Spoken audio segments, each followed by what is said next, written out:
अच्छा, मुसलमानों के एंड में फिरकावारियत और आपस के लड़ाई झगड़े वो चलते रहे, एक वो मामला था। और इसके साथ फिर रिजल्ट ये असल हुआ कि नवाब और राजा ये आजाद हुए। यानी असल में यानी उन्होंने एक ये किया हुआ था मुगल एम्पायर ने कि मुख्तलिफ एरियाज के गवर्नर के तौर पे कई लोगों को, जिसको जो सलाहियत होती है, उन्हें नवाब बना देते थे। ये मुसलमान हो तो नवाब, और अगर हिंदू हो तो उनको राजा कह देते थे, एक टाइटल मिलता था। तो अब हुआ ये कि जब मुगल की अपनी हुकूमत कमजोर हो गई तो फिर सारे नवाब और राजा इंडिपेंडेंट हो गए। अच्छा, इंडिपेंडेंट अगर हो जाते, चलता सिलसिला, कोई प्रॉब्लम नहीं थी, अपने अपने इलाके में रहते।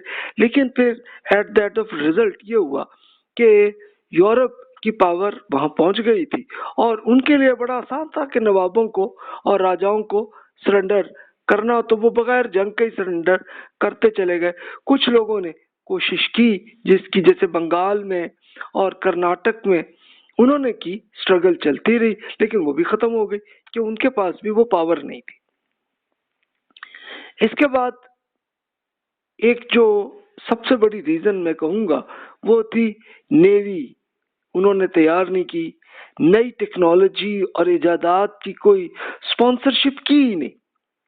यानी मुगल बादशाह को अगर शऊर होता तो वो खुद मुसलमानों के अंदर, हिंदुओं के अंदर कुछ बड़े बड़े ऐसे लोग पैदा हुए कि जिनमें एक सलाहियतें थीं कि वो रिसर्च करते, लेकिन रिसर्च करने की कोई स्पॉन्सरशिप नहीं हुई तो वो बेचारे क्या करते थे कि जाहिर है कि अपना फाइनेंशियली तो उन्होंने कुछ करना ही है ना, कि जिससे उनकी जिंदगी चल सके। तो चलो ठीक है, वो छोटी मोटी जॉब्स जो भी है वो करते रहे, उनकी कोई खास हैसियत नहीं रही।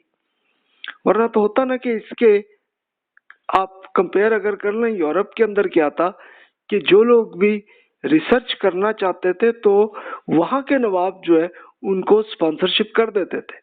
हाँ भी, आपकी इतनी ये सैलरी मैं पे करता रहूंगा, आप प्लीज करें रिसर्च। और वो करते थे और कोई नई नई इजादात आती गई जिसकी आगे हाँ अभी हम बात करते हैं इसकी। अच्छा, दूसरी तरफ देखिए आवाम की हैसियत क्या थी। यानी बादशाहत के अंदर आम आदमी की हैसियत रियाया, और फिर बल्कि उन्होंने ये भी किया कि ये जितनी रियाया ये बादशाह के गुलाम है। अब रिजल्ट उसका ये होता था कि जो आम आदमी है तो उसको सियासत में कोई दिलचस्पी भी नहीं रही। क्यों नहीं रही?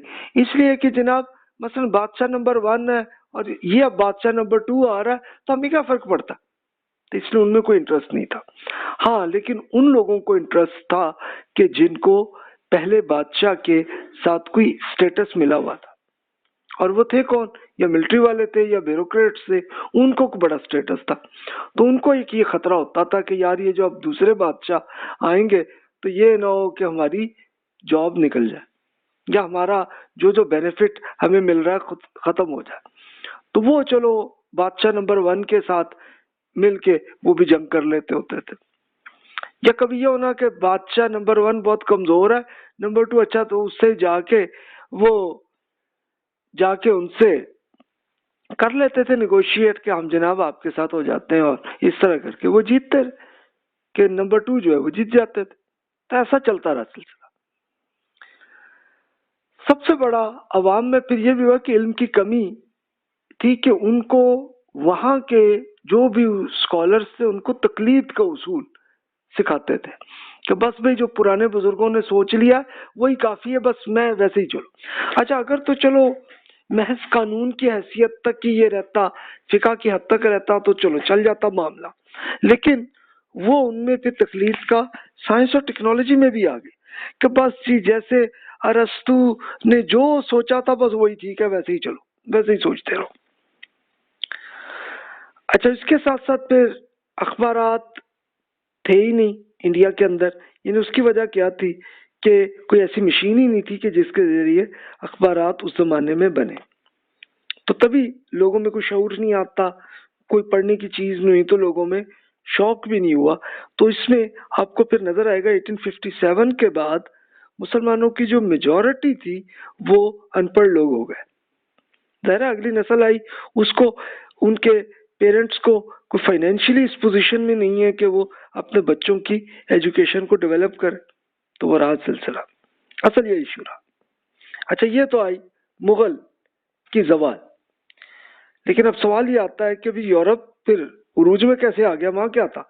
तो अच्छा ना कि कंपैरेटिव स्टडी हम कर लें तो हमें पता चल जाएगा कि यूरोप की क्या हालत थी। ये जो बिल्कुल मुगलों के जमाने में जो जो इशू हमने अभी डिस्कस किए हैं, यूरोप में भी सेम ये इशू थे। लेकिन यूरोप में एक टाइम आया कि जब शानदार नेवी उन्होंने बनाई, नई टेक्नोलॉजी और इजादात का शौक आया, स्पॉन्सरशिप मिलने लगी, और जिस जिस आदमी के जहन में नया आइडिया आ रहा है तो उसको बड़ा अप्रिशिएट करते हैं, उसको सैलरी दे रहे होते थे कि चलें जी आप करें प्लीज, ये रिसर्च करें और बताएं। तो फिर आप देखिए कि उन्होंने क्या क्या इजादात की हैं। ये 1700 टू 1750 में आप देखिए पावर लूम ये उन्होंने बना दी। पावर लूम बनी तो फिर अब मशीनों के जरिए वो काम करने लगा कि जो पहले इंसान अपने हाथ से करते थे। थर्मामीटर उस जमाने में बना, तब जाके चलो सेहत की सिचुएशन सामने आने लग गई, तो उसका फिर उनके जो जो भी हकीम वहां पे यूरोप में थे तो उनको भी आने लगे आइडियाज, वो भी रिसर्च करने लगे कि किस पे आके हेल्थ अच्छी आएगी। लोहा पिघालने की सनत जो है ये तभी इजाद नहीं हुई थी, बल्कि उससे बहुत अरसा पहले, यानी अब तक 1000 बीसी के जमाने में, हजरत दाऊद अलैहिस्सलाम के जमाने में ये लोहे को पिघलने की पूरी टेक्निक बन चुकी थी। लेकिन यूरोप को कुछ मालूम नहीं था ये, तो यूरोप को ये टेक्निक्स मिल गई, पता चल गया ऐसे करना है। टेक्सटाइल प्रिंटिंग के इजादात हुए। अब ये 1700 टू 1750 में ऐसी ऐसी टेक्सटाइल के मामलात हुए और इनके जरिए अब ये सिलसिला चलने लगा कि टेक्सटाइल ऐसे डेवलप होने लगी वहां पे। तो अब क्या हुआ कि कपड़े अच्छे बनने लगे। अच्छा, दूसरी तरफ आप ये भी देख लें कि अब 1800 टू 1850 में यूरोप में रेलवे इजाद हुई, कि तब ले जाके उन्होंने ट्रेन बनाने का किया सिलसिला, और बनाते हुए तो फिर ये हुआ कि इधर उधर जाना बहुत आसान हो गया। वरना उससे पहले क्या होता था कि इंसान जितने भी किसी भी कौम के हों तो वो ऊंट या घोड़े पे या गधे पे यहीं पे सफर करते थे। तो आपको याद होगा कि जितनी पुरानी हमने हिस्ट्री पढ़ी थी तो ऊंट पे भी अगर आपने कोई 1000 किलोमीटर तक जाना है तो उसके लिए ऊंट आपको 20 दिन तक लेके जाता था। अच्छा, घोड़े जरा तेज थे, वो 10 दिन में ले जाते थे। तो हालत ये थी बस। और गधे बेचारे इतना लंबा नहीं कर सकते थे सफर। लेकिन अब जब रेलवे आई तो फिर उसके लिए आपको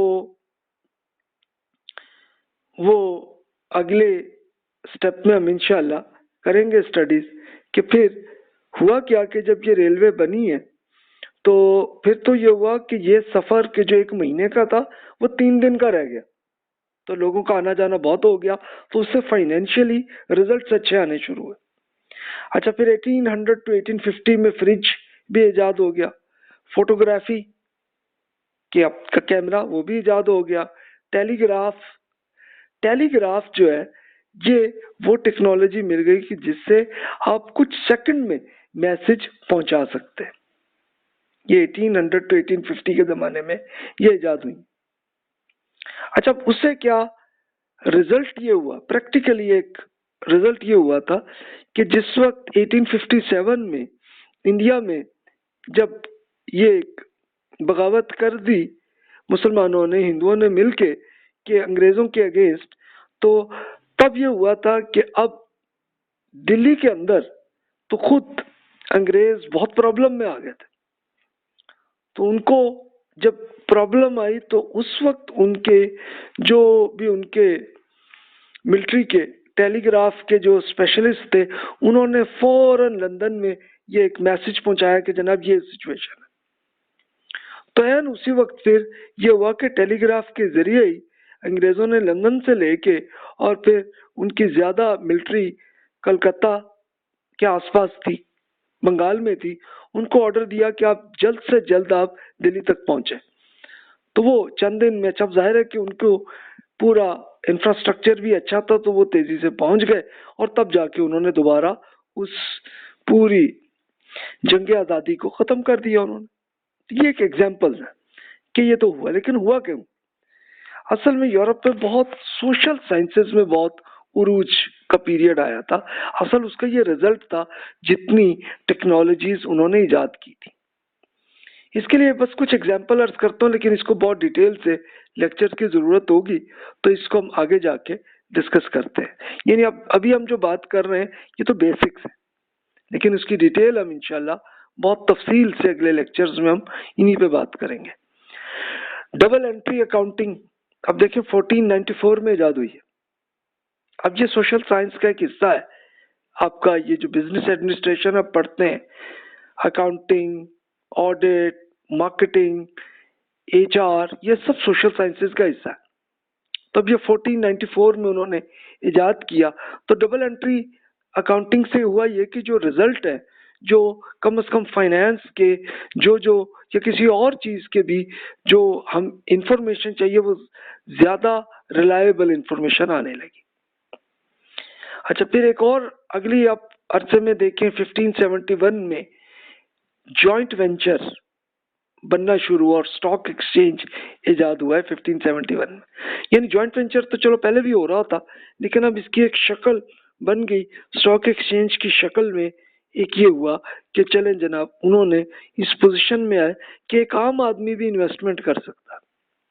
उसके कुछ ही अरसे बाद ये एग्जाम्पल है, ईस्ट इंडियन कंपनी 1612 में बनी है वो।